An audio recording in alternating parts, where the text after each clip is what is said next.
New Thought Media Network. We are a global broadcast network of positive music, media, and entertainment, inspiring humanity's evolution along the journey of enlightenment and creating a world of love, peace, empowerment, and prosperity for all. New Thought Media Network. Positively inspiring.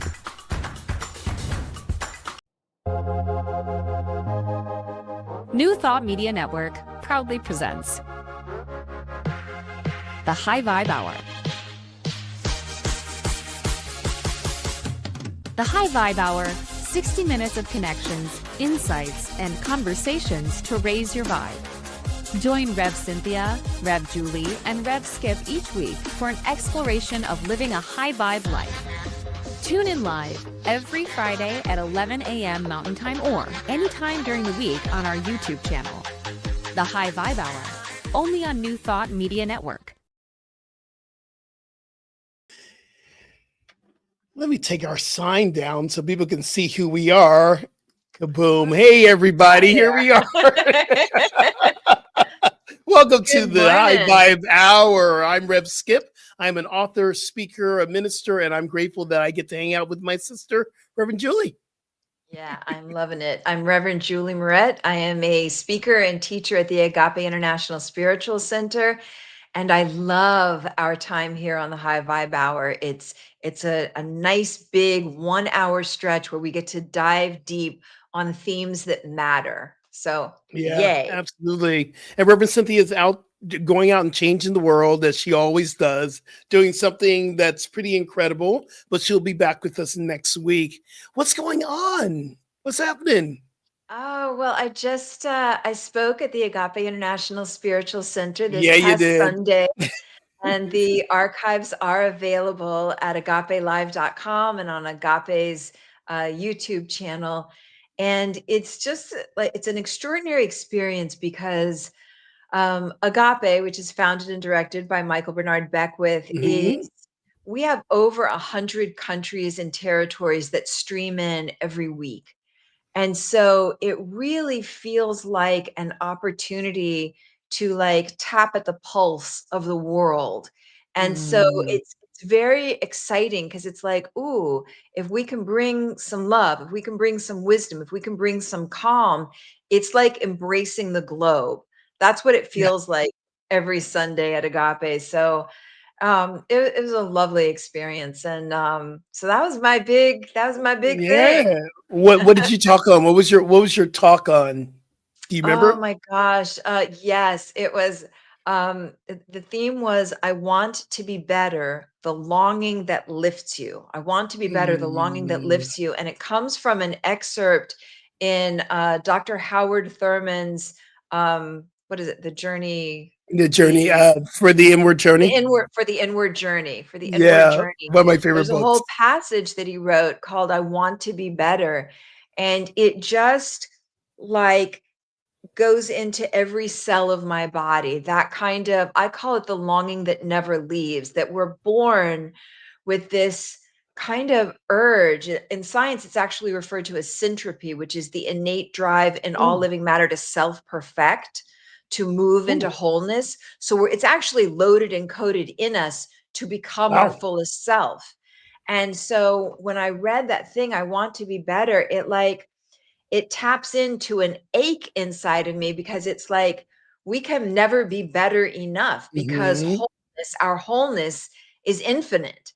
Like our possibility is infinite. And so the whole idea was it's the longing that never leaves, but when you nurture it, it becomes the longing that lifts you, that helps you take flight. Oh, awesome. So cool. Yeah, that was sweet. I love that one. Oh, good. Yeah. How about you? What was your week like? Well, I'm very much dropped into the fall because we're now officially in fall. I'm seeing the pumpkin spice, the pumpkins everywhere, and I'm gonna go with it. But I'm gonna give you my little hidden gem for me that I think I've shared on the show anyway. My thing, and don't judge the journey. I love scary movies. I love scary movies. I love that time of season. I love the Halloween stuff. And I've been dropped into the Halloween time. It's been absolutely amazing. And what I love to do is I love to, to enjoy this time of Halloween. So I've been in, watching a couple movies and it's been exciting and I'm ready. I'm in it. What have you watched? What was exciting? Okay, so I love this movie, and it's a sequel, the Megan movies. It's Megan 2.0, the little AI doll that comes to life, and I was just watching that last night. And it's the 2.0. It is so hilarious. It's so funny.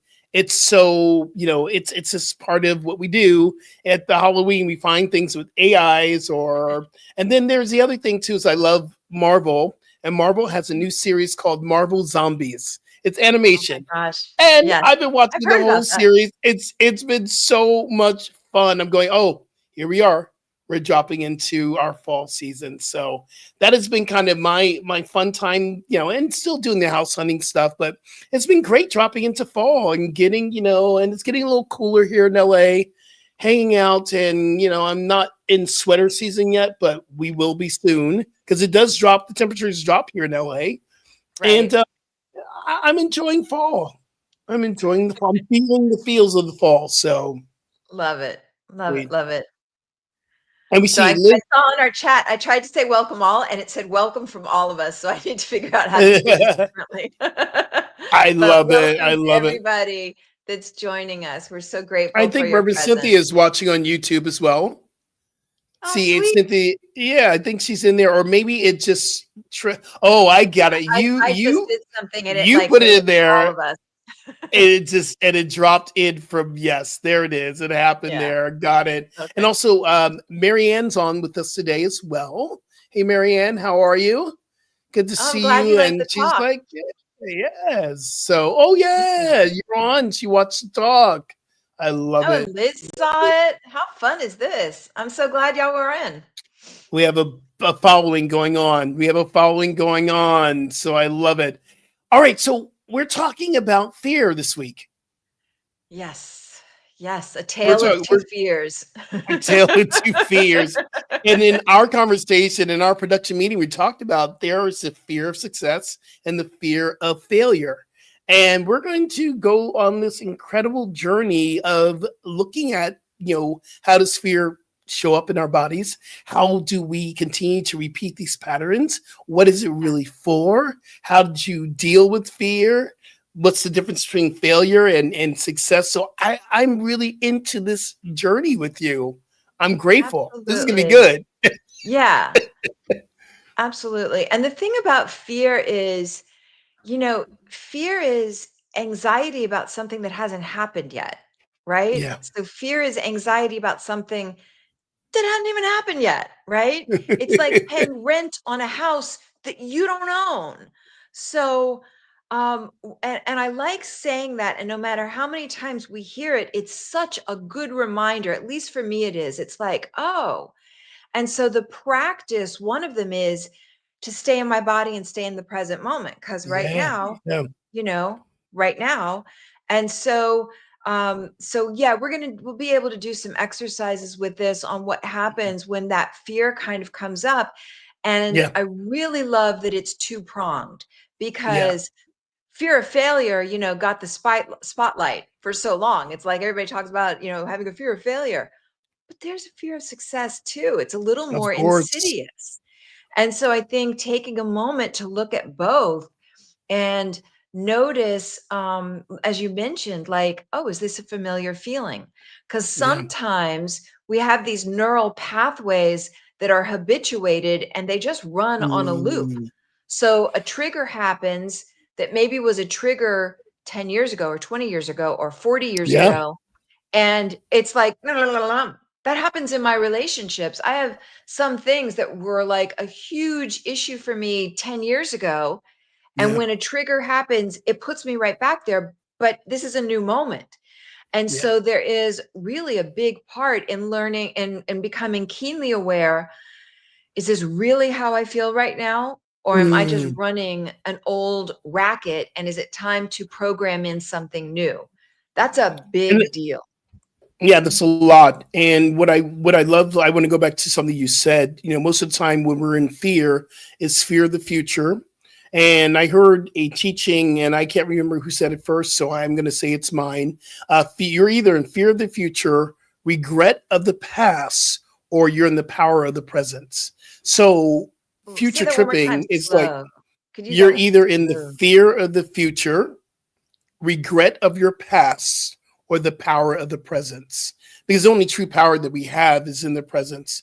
Future tripping for me is, and I play this game of, I learned this from Michael Beckwith. I did learn this from Michael Beckwith.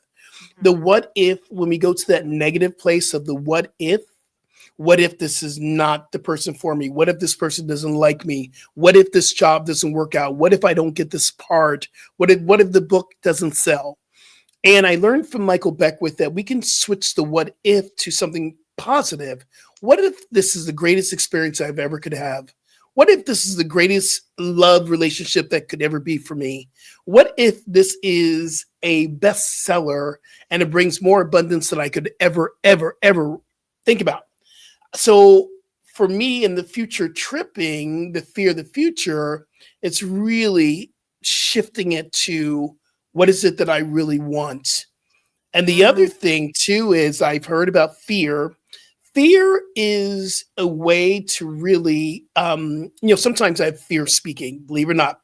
I have fear, like I get a little tense, a bit nervous. And the fear, as long as it doesn't stop me from getting up on stage, I can use it. So I will say in argumentative treatment, I know that I'm in fear, right? I feel like I'm in fear right now, but I know the presence of God is within me. So today I'm choosing to change this fear into excitement. Let's yeah, go. I'll see yeah. things like that, but fear happens a lot in me. Yeah, there's one of the things that I like about that idea of turning fear into excitement is that fear is the flip side of fear is excitement. Welcome, Jay Mm, Thomas. Greenlee, Colorado. Fear is the yay. flip side, right? Yes. Of excitement is the flip side of fear. So in some cases, fear is fear. In some cases, oh, that can work to call it excitement. And then notice how that shifts things, right? So I think that's a really powerful one. And another one that I really like a lot is when I'm feeling fear, like you said, you can future trip, right? Like Mhm. that's concern about the future is I love that mantra. I feel like I say this every single week. My life is forming. That's Yeah. a Reverend Kathleen McNamara. Like I remember like it was yesterday. My kid was very young. I was out for a walk. I was terrified because my son was going to a water park with another family. It was the first time he was going to be at a theme park without me, the first time he was with a driver I didn't know. And I was freaking out. I was happy for him, celebrating this newness, but I was so worried. And I called up Reverend Kathleen McNamara, and she said, she like paused and she went, I trust his life. I trust that his life is for him. Like that Mm, was a mind-blowing moment. And I want to share that as a tool to grab hold of for all of us, that in any moments when that fear, whether it's fear of failure or success, that when a fear comes up, to begin to build, like we want new neural pathways, yeah. new habituated patterns. And so, you've heard this. If you do something 21 days straight, if you get into practice, anytime you feel, we'll do your regret of the past, your nervousness about the future. Anytime you're out of the present tense, to go into that place of, I trust my life. I trust that my life is Mm, for me. Just to say it, so we yeah. start to retrain our nervous system. Like, I don't know how that Absolutely. lands for you, but that like It, thrills my cells. That's very it's exciting to it totally lands for me. And what I would love to do for our viewers, I did a little research about what is fear, because I love that we get to kind of look and I do my research on every subject that we're talking about.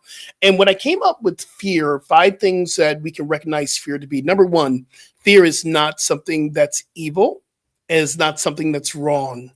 I believe fear has a reason why it's showing up. And number one, I love the acronym false evidence appearing real. Have you heard that before, Rev? Yeah, do that again False really slow, please. false is an acronym that stands for false evidence appearing real. Fear. So we get to really look at fear as okay, this is an opportunity for me to question, is this really true? We'll talk about this in the second half. Fear, number two, is a protective mechanism. Yes. When the ego produces fear within us, it wants to protect us from failing or even success. We'll talk about that later on, but it becomes a protective mechanism. Number three, fear is a message. Fear Mm. is a message if you choose to receive the message. And it takes a little bit of time of contemplation. Therefore, number five or number four, it is a tool for growth. If we can look at fear as a tool for us to grow, to get the message, that's going to be huge. And then last and not least, the fifth one I came up with, fear has a way of showing up in many ways. It shows up in the body. It shows up in our thinking. It shows up in our energy. So therefore, fear is an energetic experience as well. Yeah. And I want to open this up on the chat. If there's something you want to share about this, like what are some of the signs that you notice, like when you feel it in your body? How does fear show up for you? Because these things like what you just mentioned, when there's a sense of fear that starts to bubble up, to build in like it's grow time, these Mhm. like little triggers to kind of work with what works for you. It could be like, "Ooh, I'm feeling nervous about that." It's grow time. And see if that feels empowering. Like a lot of us that take the time to tune into something like the high vibe hour or to put it on Yeah. are people who desire to grow. Like we're here because we want to do the work. You could be, scrolling right now. You could be, watching things on TikTok, but there's something inside of you that yearns towards fulfillment and wholeness. And so, what I love so much about the opportunity of this high vibe hour is that we have an hour to come up with how am I going to retrain my brain? How am I going to Mm. come up with new patterns that serve this now moment? Because when fear is a big part of anybody's daily life, it is highly likely that it comes from past experiences. Like we've learned Mhm. this, right? And it's a habituated pattern. And it may have been justified, probably was justified and warranted when you're 5 or 6 years old.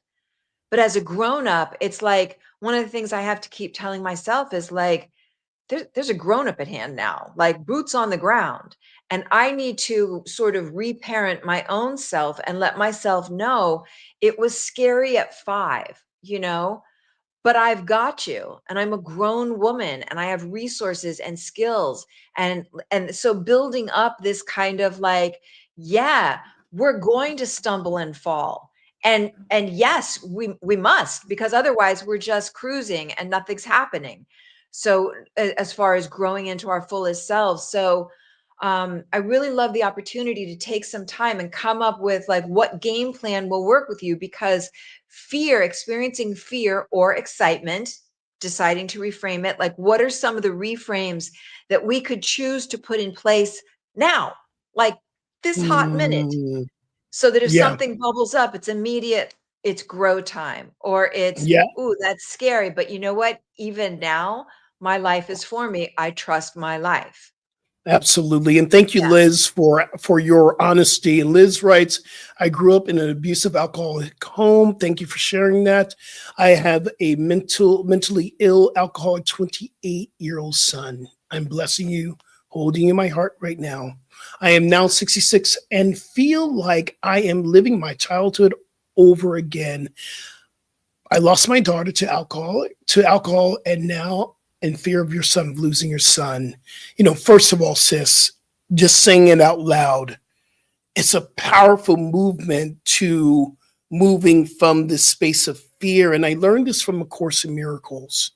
It might help you, Liz. The only way that we can fear less, because it doesn't mean we're not going to have a life without fear, because there is fear. But to fear less, we must learn to love more. And in that space of fearing less and loving more, the only way, what is a miracle? Moving from fear to love. It doesn't mean we don't acknowledge what's happening, because this is very serious work. But we also know that what helps us with someone else is the love presence, to love more, love yourself more, to love your family more, to be there and do what you can do to support. I, this is not an area of my expertise, but I know there is help out there, and there is support, and we just know in our spiritual communities you're a part of Agape. We have our prayer ministry, and stepping into a place where you can feel centered within yourself. Reverend Julie, you want to speak to that? Yeah, I appreciate what you said. And we know Liz really well at Agape and are so grateful for your presence. And that's like super powerful to say to love more. I like, um outdoing what I don't want with what I do want, like pouring more Mm, into what I do desire. And um, so I think that's a really powerful thing. And also, of course, when you're dealing with something extreme, and I know Liz knows all of this, like all mhm. the resources, you get them. And unfortunately, it's only when the person is willing that it can kind of go forward. Um, but I think the part that you can do other than like keep trying to get him into treatment and get the real nuts and bolts assistance there, is what Rev Skip just said. And just and you don't even have to do this physically with him, but just to keep trusting, like his life is for him, his life is for him, his life is for him. Mm, Like that has, especially as my son gets oh, older, that's like a living mantra inside of me. And um and it starts it just I find it very helpful. So it's just an offering I want to make. Like, you do all the yeah, things. There have been times when I had concerns about somebody and like the whole world stopped, and like we went and just did everything that was needed for that person physically. Um, and when you don't have that opportunity to physically like pick a person up and get them into right, treatment, like if that's not right. available, you love the hell out of them, literally. Yeah, You love yeah. the hell, Love. the hellish thoughts out of them. And it's not Mhm. something you necessarily do with them if they're not open to that. It just becomes, the prayer is not praying for what you don't want. I don't want that person drinking, or I Yes. don't want this. It's I am so grateful for his life. I'm so grateful for the love that is him. I'm so grateful for the health that is his. Like really doubling down, and for yourself as well, for Mhm. yourself as well. Yeah, this is powerful Reverend work. Julie, thank you for saying that, because there are so many times that we have loved ones in our life that are going through horrific experiences. And even though we give them the greatest tools to help them shift their life, they have to do the work. They have to do the work. And that mantra you just said, their life is for them, my life is for me, their life is for them, really kind of releases the pressure of you thinking that Yes. you're in control of changing someone else's journey. Because I do believe this, that everything's in divine order. This is not a bypass. It's truly is my belief that my lowest points in my life have brought me to my greatest victories ever. Yeah. So I get that. His life is for him. Yeah, I'm so glad you pointed that out, because even as I was speaking it, and I didn't want to word this because I didn't know if it would sound weird, but when I pray that prayer for somebody, and it could be somebody Mhm. that's the closest to me in the world, there is a kind of detachment. It's a kind of letting go. Like, oh, this is not on my shoulders. And I'm leaning into faith. I'm leaning into trust. We're walking the walk that we say we have here, in these spiritual teachings, right? And the Mhm. more I lean into that faith, um, it feels better inside of my body. And I think it translates to the person as well. They Mm. start to, on an energetic level, feel like it's like growing wings or growing strength. I get it. So yeah, this is mighty work. Mighty Uh, work, mighty work. Hey, Rev, I want to ask you, because I know we'll share too. How does fear show up in you when you Oh, know I that don't you're in fear? have How do it. you? Yeah, it's just Yeah. this is just for everybody else. Wait a minute, girl. I started believing you just for a moment. I was like, yeah, Rev doesn't be in fear. That's right. It's not, you Yeah, I got me. don't do You got that. me. I was friends with once with somebody, and he said, "I don't do anger," and I was like, "What?" I was like, "Okay, well, everything stops here because yeah, you do, and I'm scared of where it's going if you're not acknowledging." Right. Um, wow, where does fear show up? It's big for me. So I had periods in my life where I had literal anxiety attacks, and Mm, the hyperventilating, and I've grown a lot and I've learned a lot. And I think now at this point, for me, it shows up as flight. People talk about survival mode: fight, flight, yeah. freeze, appease. When I Mm, feel threatened, when I feel afraid, the instinct, I'm out of here. The instinct is to bolt. And I'm learning what you mentioned, grow time. Like I'm literally doing my version of that, and to greater and lesser degrees or of success. But I yeah. really realized I thought that the goal of life was to make it to the end as unharmed as possible. I thought the goal of life was to not feel the uncomfortable Mm, things. And so I've spent a lot of time avoiding the uncomfortable things.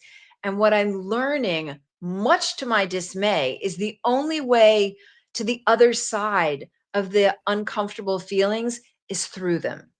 yeah. The only Wow. way is through them. Dr. Dan Siegel says, felt feelings flow.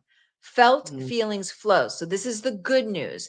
The scary feelings, the big feelings, the threatening feelings, those feelings, they don't come to stay. They linger until we acknowledge them. So, a big chunk that we're mm, going to do in the second half is we're going to talk about how can I responsibly, in a timely manner, acknowledge what am I feeling right now? Can I breathe into it? So you name it. Can I touch into it? Where does it? A lot of times it's up in my upper chest. It's like panic, you mhm, know. Um, where is it?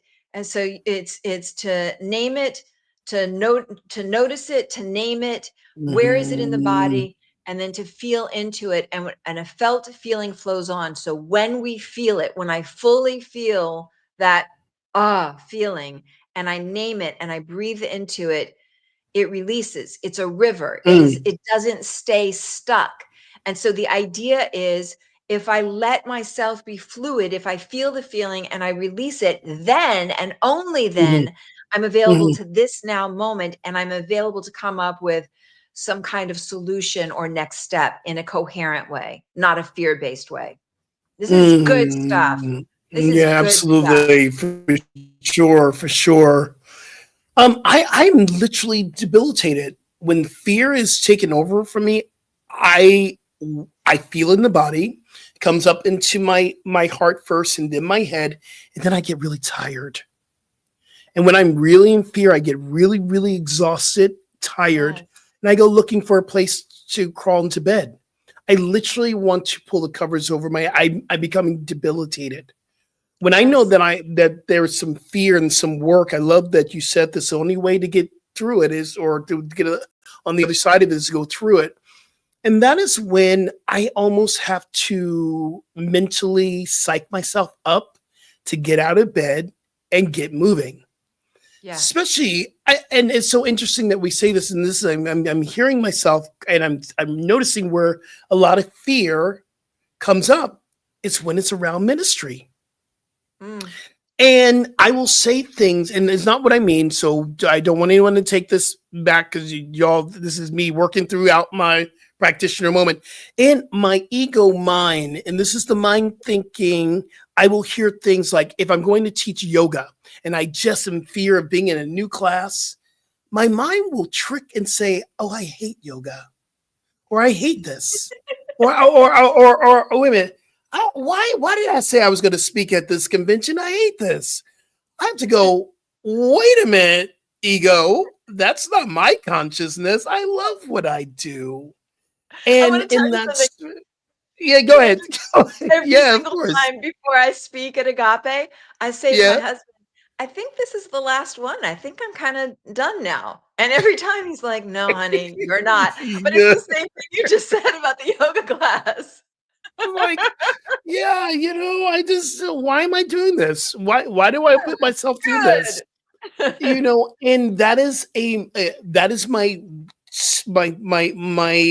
indication. Oh, there's some spiritual work to be done here. What is the truth about this statement? Is this really true? Do you hate yoga?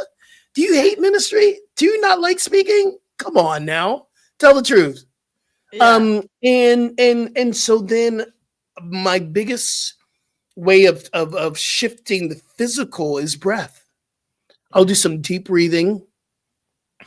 I'll just breathe in, and sometimes I'll just say a simple mantra: God is the love that I am. God is love. God is the love that I am. I'll breathe that in and breathe that out until I feel the fear energy beginning to dissipate and the love energy beginning to rise up. Oh, I love this. I know we're going to go to a commercial break in a Yeah, we second. are. When we come back, I know you Absolutely. have those 4 questions that are really powerful, and we could do that like each of us together, and then maybe do some breaths and some other practices so that my goal, what I would love by the end of this hour, is that we all Okay. have some kind of, I'm a tools and practices gal. We all have Love that. some things that we can put in place starting this day, so that Yeah. when the fear bubbles up, because as long as we're breathing, it will be there. We have some things that we can do to help us move forward. Good? I love this. This is a great conversation, y'all. Stay tuned. We'll be right back after we talk to y'all and give you some things that's happening here at the network. Peace.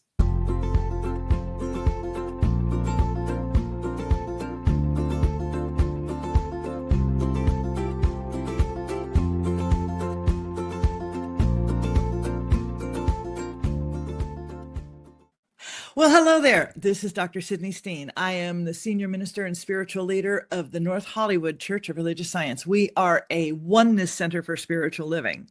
And I just want to invite you to something that I think is really, really special. In October, from the 6th to the 10th, at Unity Village in Lee Summit, Missouri, the affiliated New Thought Network will be hosting the most wonderful retreat.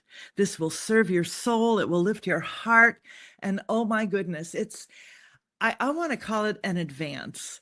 So come hear wonderful speakers like Martha Creek, Sonny Cantrell, and the music will be off the hook with Ricky Byers. There will be so much there to support your soul. I hope that you will join us. You can go to antn.org. That's antn.org. You can get all the information. You can sign up. You can use a credit card, and it is safe and secure, and I hope to see you there. Have a blessed day.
New Thought Media Network proudly presents the High Vibe Hour. The High Vibe Hour, 60 minutes of connections, insights, and conversations to raise your vibe. Join Rev Cynthia, Rev Julie, and Rev Skip each week for an exploration of living a high vibe life. Tune in live every Friday at 11 a.m. Mountain Time or anytime during the week on our YouTube channel. The High Vibe Hour, only on New Thought Media Network. And welcome back to New Thought Media Network. This is the High Vibe Hour, and we're just having a great, rich conversation around fear. Yes. Yes, yes. Yes, So- yes. Yes. Well, I was hoping that we could, before we dive into the practices, can you talk a little bit, because we had a conversation about this. There's a difference from fear of failure and fear of success. Why, in your own experience, do we have a fear of success? Yeah. So fear of failure is really like the more kind of politically correct one. It's the more acceptable one, it seems like, in our culture. Mhm. And just to touch on that for a second, I remember once, I think I was in college and I had a presentation to do, and I had put like my whole heart and soul into it. And it was early on in the school year, in the semester, and I got up there and I knocked it out of the park. Like, it was extraordinary. And I got all this praise from the instructor. And do you want to know something? I never got up and spoke in front of the whole group again the rest of the year, because I got paralyzed by that. I thought, well, how could I ever be that good again? So that was a fear of failure. Like, I'd had a moment and it really locked me down. And what I've learned since then, and what happens for me now, because the same thing would come up for me initially when I started speaking and it was well received. The mindset is very different, because it's not me. When my mindset is correct and in a really healthy, good space for myself, it's how can I show up and like be open and available and allow God to move through and serve others. Like, it's not Mm, about me. So I think that's a real key with the fear of failure thing, is to make the motivation um not about the little ego self, but what's the greater good? What is the way in which I'm doing what I'm doing that then contributes to the evolution of humanity? Like, wow. big, lofty Yeah. goals like that, right?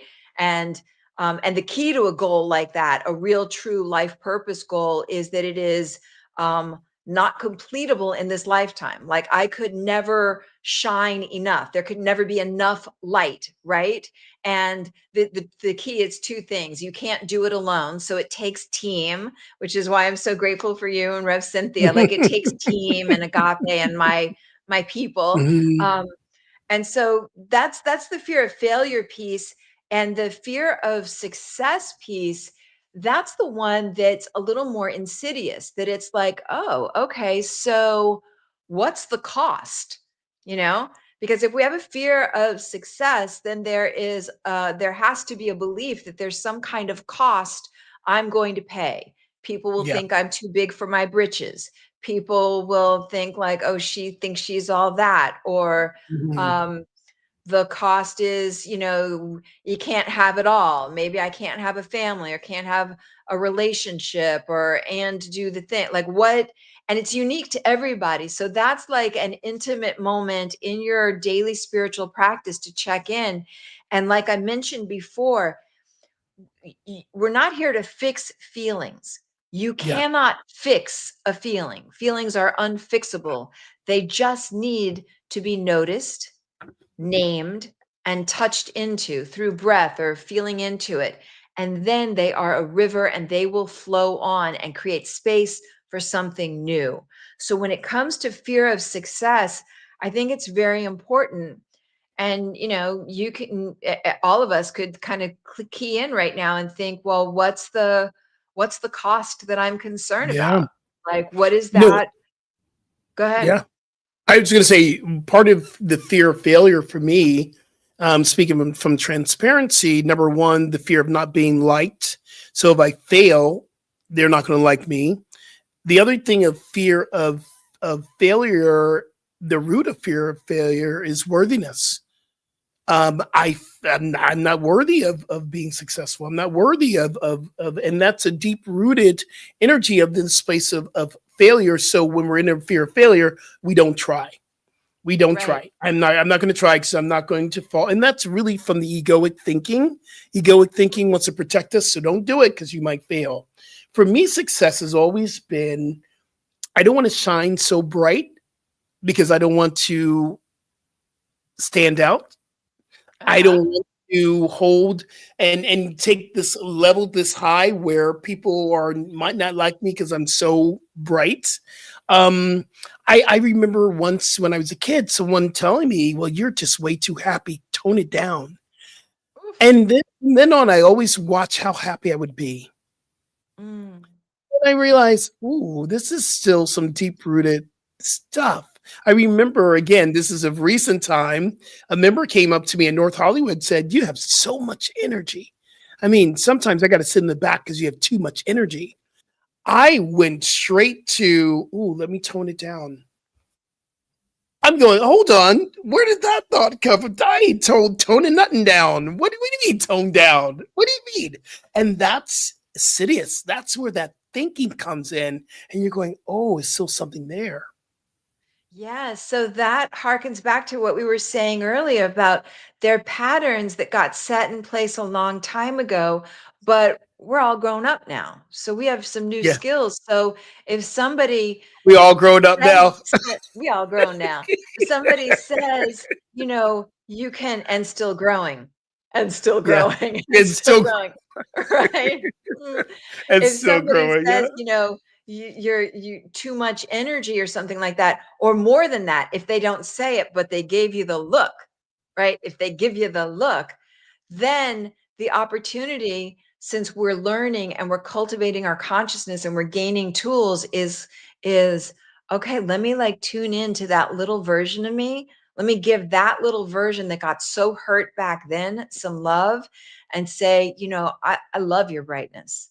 Shine on. It could be like imagining a dial and turning it up, brightening it up. Mhm. Yeah, Marianne, been there, done that. Too big for your britches. Yeah. And I'm glad you didn't take it to heart. Absolutely. Absolutely. I think part of this fear thing that we are in the midst of is the learning opportunity for us. This is the learning opportunity to really tap into what you were talking about before. These deep rooted thoughts, the shadow work, we talk about this in shadow work. Where have these been hidden? And am I willing to move past them this time? Or because they'll come up again. Yeah, you know what? I just had like an aha when you shared Sure. that story about yourself. I am very sensitive. And growing up, Mm, I heard that a lot. As I grew up, I've been told, like, just get over it. But the way that I'm built, I'm very sensitive. And so part of my growing edge is to accept that as like a superpower, um and so this past Sunday when I spoke at Agape, what my growing edge is, I can deliver a talk, like I can give yeah. a slick, well crafted, impactful talk, and my growing edge is to share more of me, to be more present, to be more open and available.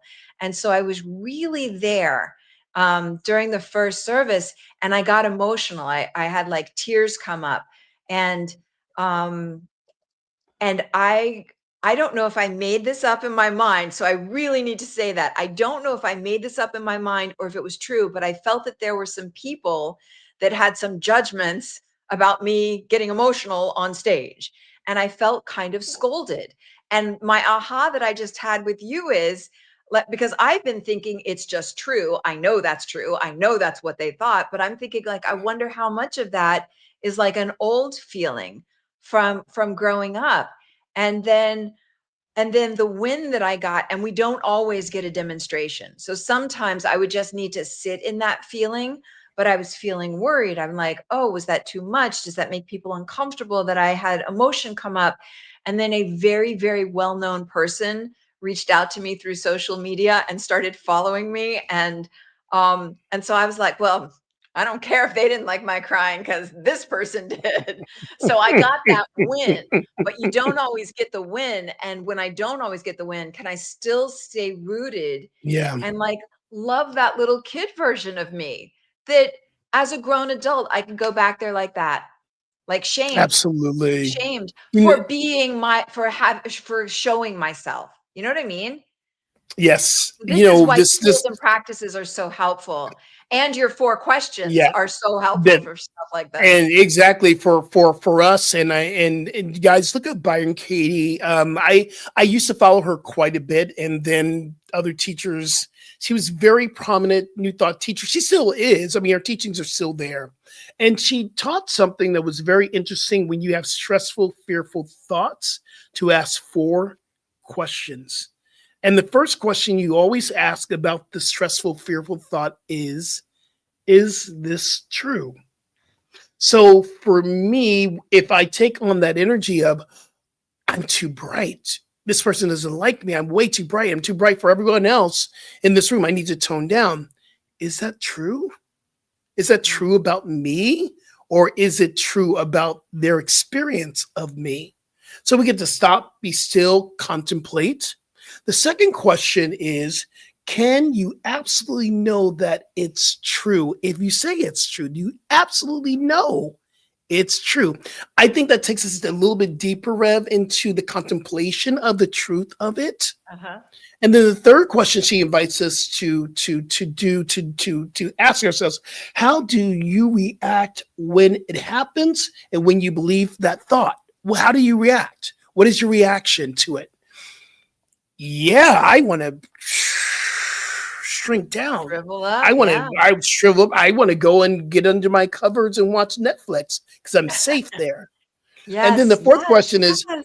who would you be without that thought? And that's the thing I would be so bright and shiny. Y'all have to put on some sunglasses. That's how bright I'd be without that thought. I think it's just a simple way to really tap into what is really going on, to get to the bottom of this experience of that we're having, because it is an experience. Yeah. You know what? If you're good with it, I would love to take a moment and invite all of us Absolutely. to think of an example. Mhm. How would you describe what the example is? A time when you thought you knew something, Or a like time that you and to complement that, and we're going to go into that practice in a moment, the 4 agreements. The 2 okay, agreements: yeah. don't assume anything, don't take anything personally. But if you do assume something, assuming that that person really has some truth, or I'm taking it personally, it could be any thought. It could be anything from what you're wearing, or it could be anything from what you're saying. It could be any thought that someone placed on you that you really took to heart and you took personally. Like, oh, have you? My mother did this. God bless her. I went home a couple. I've been going back and forth. I think the first time we went home, at the beginning of the summer, she was like, "God, you look so good. So good to see you, but you put on a few pounds." That's my big trigger right there. I know it's your birthday, Mom, and I know you might be in the hospital, but listen, you know, and I went through this real fear around, am I gaining weight? What have I done? Is this the right shirt? What is happening? It was just her. She didn't have her glasses on. It was so that was when I went, is it really true? Have I Ah, gained weight? Is it really, really true? Is it absolutely true? Could there be some truth to it? And, you know, how am I reacting with my mother? And at that time, I resented my mother just for a short little bit of time. So if this question comes up, it's like my reaction was to resent that person. And then, to go into that, okay, is it really true that I gained weight? How am I reacting? Is it absolutely true? But who am I without that thought? Who am I? I am beautiful in my body temple. I am beautiful in my life. I'm beautiful. I am divine. And it takes practice to go through that. mhm. Will you do that? Will you lead us through those 4 Sure, questions?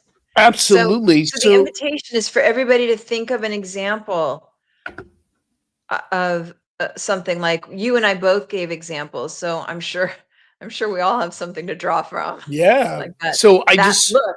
Who said that? Marianne. The look. Right? Yeah. The look, right? Oh my God. What I want you to do is I want you to take a moment and just remember a time that there was a thought. There was a thought that was placed upon you that you, even for a moment, received it as truth. Mhm. And notice if some fears come up around that or some energy, maybe even anger, you were triggered in some way. Mhm. I want you to just recognize it. And I want you And to it could be take your that. own thought. It doesn't have to be that it, somebody else says it. It could be your own voice. exactly. And in fact, it is your own voice because you've taken that on as truth, Yes. even Okay, for a good. moment. So even in your own experience of that thought that you've taken on, ask yourself, is this thought really true? Is this really true about me? And if you're still dealing with it, if you're not going to an absolute no, this is not true, let's go in a little bit deeper and ask ourselves, is this thought absolutely true? There's a deeper level of dropping in. Is it absolutely true here?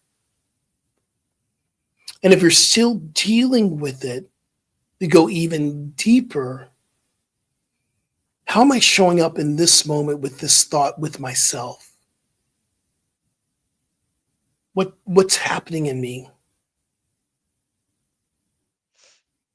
And even in that place of what's happening in me, notice how you're reacting to the person, or because it's all about you and how you're interacting with the person and with yourself.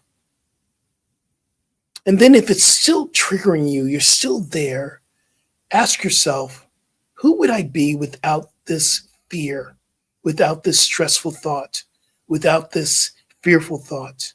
Who would I be? And now I want you to feel the energy of who you would be without that thought. Notice how you feel now. Notice if there's any release. Notice if there's any comfort. And stay within that feeling tone because that's the true nature. You're not your thought. You're having a thought. It's not your truth. You're having these thoughts. And come back in. That is a time, I got to say that when I do work like this, it's not even in the presence of someone that's there. Have we had a conversation? It's in my alone time. It's my contemplation time. It is my time where I can sit by myself, you Yeah. know? And the other thing too is I go back to the four agreements in this. Don Miguel Ruiz says that it's not about that person. So even if we take things personally, it's not about you, it's about how they perceive you, their reaction to you. So you can simply say, this is not about me. This is about how you see me. I wouldn't say that to the person, but I say that in my head quite a bit. I remember when I was in Florida for the very first year, people used to love to talk about what I was wearing. And people will come up, that was a great message, but I didn't get those blue shoes today. I would take that personally. I would go, Yeah. okay. And in my mind, it was like, oh, you did something wrong. I'm wearing blue shoes. Or I used to wear my white glasses. And people would go, I don't like those white glasses. Some people used to love them. Yeah, that was great talk with those white glasses. And I go, is that the truth? That I don't look good in my white glasses? You know, the Yeah. part that's popping for me right now, when I was asking those questions, Mm. there were some of it was like, oh, there is a piece that can be true. Like it could be distracting in my example, if somebody's on one stage and they're like having a meltdown or they're very emotional, like it could be distracting. Yeah, Marianne, I like that. What other people think of me is none of my business. Don Miguel Ruiz, for sure. Exactly. Yes. So when I was doing those 4 questions, I was like, okay, there is something there, like there is a piece there that does ring as true, but the thought, lingering on that thought, because what happens is the feeling is humiliation or embarrassment, and that doesn't serve me. So the part that serves me is to say, okay, that happened. It was an experience. Um, and the gift in it is that I had the experience of being more free, and the rest of the talk like had more flight for me than usual. Like I really felt what it was to take lift off. So for me, the practice is, okay, I learned a little something. There is some truth there that I can take. And I'm not going to stick with humiliation, embarrassment. I'm just going to stick with the intention, which is flight, which is serving, which is Mm. uplifting. So I wanted to layer that piece in also. And then I know we're coming down to the end of this hour. This is such juicy material. I wanted to offer up that we leave here like with a to-go bag, that you leave here with some tools. So the idea when something comes up and and it's an uncomfortable feeling, that maybe that first step is grow time. You Yeah. know, for me, it used to be go time, like out of here. Mhm. I did flight. You mentioned freeze. Other people get angry. Like I know somebody that when he's afraid, he has these big blusters of anger, right? But I know the person, and I know that it's really just fear that's coming up. So to know ourselves, what your instinct is when fear comes, do you move into fight, flight, freeze, appease? And then to build up the muscle of grow time, to Yeah. build up the Yeah. muscle, whether it's about yourself or somebody else. I trust my life. I trust Mm. that my life is for me. I trust their life.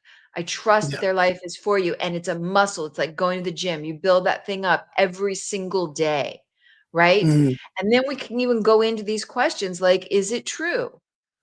Because the first thought might be, no, it's not true. Or it might be, yeah, Yeah. it's true. And then you go, is it really true? And you're like, oh, no, that's not really true. Like, who I am is beautiful. My essence, it's not me. It was given to me. Right. You're bright, you're whatever. And sometimes if somebody comes to me and says something, I check in like, is this Jay Thomas? Very happy to have you with us. Um, so sometimes I check in and see, is there value Mhm. here? Like I remember one time I gave my whole heart and soul to a talk, and I was wearing very sparkly shoes. And somebody said, I really love that talk. It was kind of hard to focus because your shoes were so sparkly. And I was like, okay, sparkly shoes are for another time. So I took what's there and Yeah. what feels right, and you disregard the rest. But what matters most for me is not to linger in it, not to sit in it, so that I can be free. And that's feeling into the feelings. Wow, this hour went so fast. That sounds like a great insight for both of us.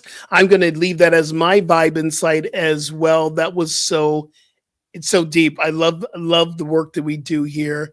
Hey, Rev, where can people find you? Where can people be with you Oh, more follow and get me your on Instagram. coaching? Yeah, Rev Julie Moret on Instagram is a great Yeah. spot, JuliemMoret. And I'm putting up more guided practices. You can also follow on my YouTube channel at Rev Julie Oh, Moret on what? YouTube. Yeah, yeah. Because they're probably watching it right now on YouTube, Yes. hopefully. So just follow, share this and information, put it out there. How And about you? get a copy of her book, y'all. What's Your What? You can go to Amazon, grab it. Yes. It's a Thank you. read that you love. You absolutely love, love, love, love, love. And you can go to skipjennings.com, get more information about what I'm doing. Also know that I am going on a trip to Bali. So y'all are more than welcome to come with me.